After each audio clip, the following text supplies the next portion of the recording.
Alright folks, welcome back to Fat Cat Collections. Today I'm doing another Duxot double unboxing. One of these watches I've reviewed before, but I want to feature in this video to give you guys a couple of options. So today we're going to be talking about the Atlantica. This is a watch that, under the Duxot brand, I have more of these watches than any other model under the Duxot brand, and they're just fantastic. Now granted, I get compensated by watches, right? This company sends me watches for review to add to my collection. I can wear them, use them, test them out. I'm like a product tester / review. So I'm fortunate. Not everybody has these kinds of agreements. So when you guys have to spend your hard-earned money, I do take that into consideration when I'm doing these reviews and give you guys all the information. Ultimately, at the end of the day, whatever watch you decide to purchase really comes down to you. You, the consumer, your budget, your list of check boxes. So I'm here to provide the information and let you guys see how excited I am to wear this stuff. So this is the GMT version of the Atlantica. I have many Atlanticas in the rhinestone / crystal bezel. Beautiful. I have been chronographed. This one here is their, what I would say, Submariner homage with the Jubilee bracelet. I have two variations of this here we're going to talk about today. I have the quartz version and then the Swiss automatic version. So you guys don't get confused when you go to buy this stuff. Make sure you read the fine print, even though Duxot needs to fix a lot of the fine print. There are several different variations. So this one here is the quartz version, and this is the Swiss-made automatic movement. Which movements these have, I have no idea. So I'm going to guess and say that the Swiss-made version probably has an ETA, and on the quartz version here, I have no clue. They do refer to this as a Swiss quartz three-hand movement. It's not mechanical / quartz, or what do they call those? Mecha quartz, mecha automatics, I forget what they're called, but it is a Swiss Ronda. And if you're not familiar with Swiss Ronda movements, they do make a Swiss-made Ronda movement, and they do make the standard Ronda movement. They state is their Swiss-made version. To me, it doesn't make any difference. If you're getting a good movement, you're getting a good movement. I like when companies do what they're doing, and that's outsource the movement. There's no reason, I'm not saying that companies who do in-house movements do it wrong. Absolutely not. Many companies do it great, right?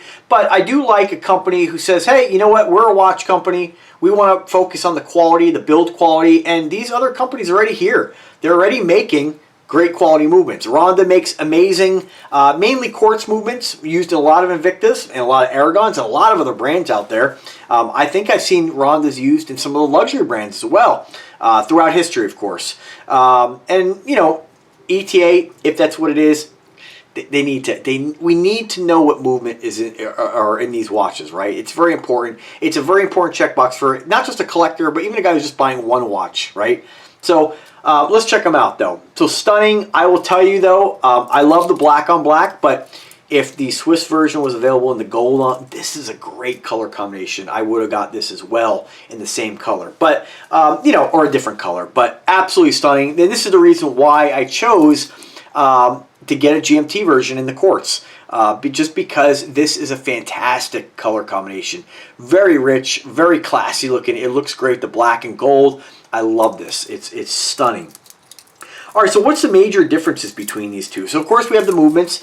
As far as the build quality, when I look at the links, they appear to all have solid end links, solid center links, solid side links, all solid. Very similar clasp, except the quartz version has a stamped clasp, and the Swiss version has a milled clasp. So just a little bit nicer look, a little more refined, I think it looks a little more expensive. They both function just the same. Bezel action, very similar. I can't really tell any difference. I don't see anything misaligned. I would say the Swiss-made version is a little bit harder to turn, but just absolutely fantastic. Both have a screw-on case back. The Swiss version might be a little bit thicker, even the case, but I can't really tell. I might just be getting maybe not. The case back is definitely a little bit thicker, probably to accommodate that automatic movement, but everything else looks pretty consistent, other than having, the difference in finishing, of course. Cyclops, identical. They're both great looking watches, and they're at two different price points. So the Swiss-made version is going to run you about $1,200. The two-tone black, or the quartz version, is going to run you about $480. I mentioned other videos, $480 for a quartz watch. A little steep, I think. If this is an ETA automatic, I think you know, it's over $1,000's a lot for a watch, right? For any watch. But, you know, that's kind of like what the price point is for watches with Swiss automatic movements. You tend to pay more for them. And I think it has a lot to do with labor rates, right? And markup. Let's not forget that aspect. So, but both insanely nice watches. Great to have both in my collection. Absolutely love them. I have nothing but positive things to say about this brand. Another difference, mineral lens with sapphire coating. This one has a sapphire crystal. So that is a checkbox for some folks. Better water resistance. I think this is 330 ATMs versus 15. Both have screw down crowns, which is good.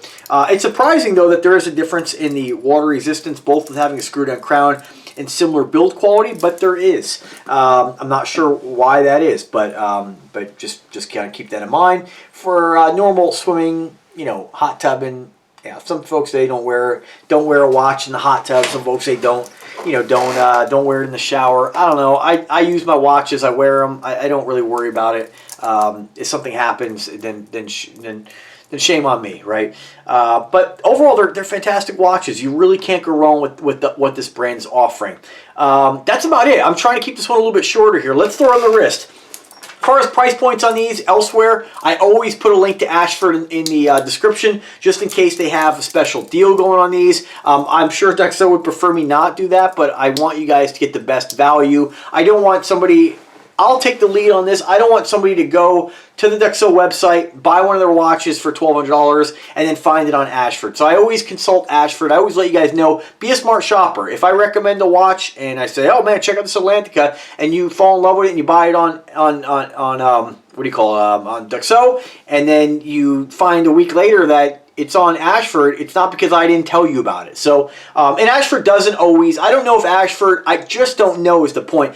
I don't know if Ashford has bought a bunch of these watches and then just decided to clearancing them out. I just don't know because the prices on Ashford, you can't find all the Duxots, but you find some. And the ones that you do find there, the prices are insane. Like the prices are...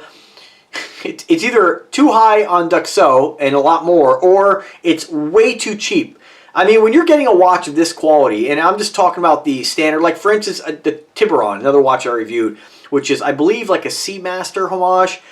It's on special for, this is an automatic, $154. Like, that is an incredible price for that watch. I think anytime you're under 200, you're getting an exceptional value. You're not getting ripped off. But again, remember, Swiss-made watches, Swiss movement watches are going to be more. Sometimes there's little differences in build quality, better water resistance, better machining, better depth ratings, and more robust, I guess, build quality.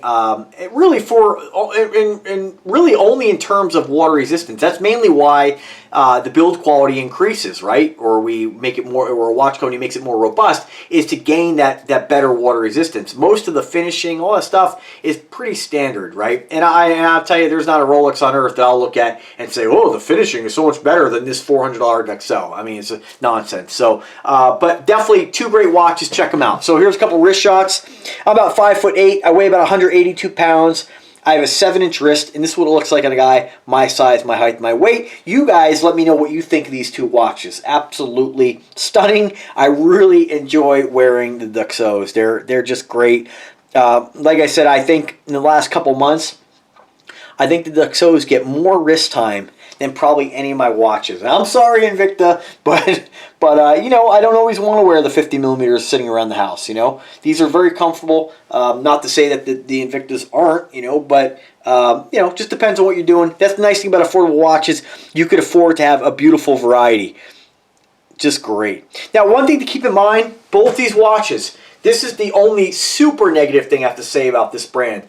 This particular version, for whatever reason, they didn't put enough sizable links or removable links in the bracelet. So this one here, I have removed every link you can remove and maximized the 3 micro adjustments, and it's still a little bit loose on my wrist. Not bad, it's fine, but you know, if I had one more micro adjustment, I would tighten it up a little bit. The Swiss version, I still have 2 more links I can remove, and I haven't even used any of the micro adjustments. So why there is this discrepancy in sizing is beyond me. But keep that in mind. If you have under a 7-inch wrist, do not order the quartz version of this. It will not fit you. Unless you want to wear it like a bangle bracelet, which is fine if that's how you like it. But if you want to wear it properly, above the, I believe it's called the ulna bone, I think that's what it's called.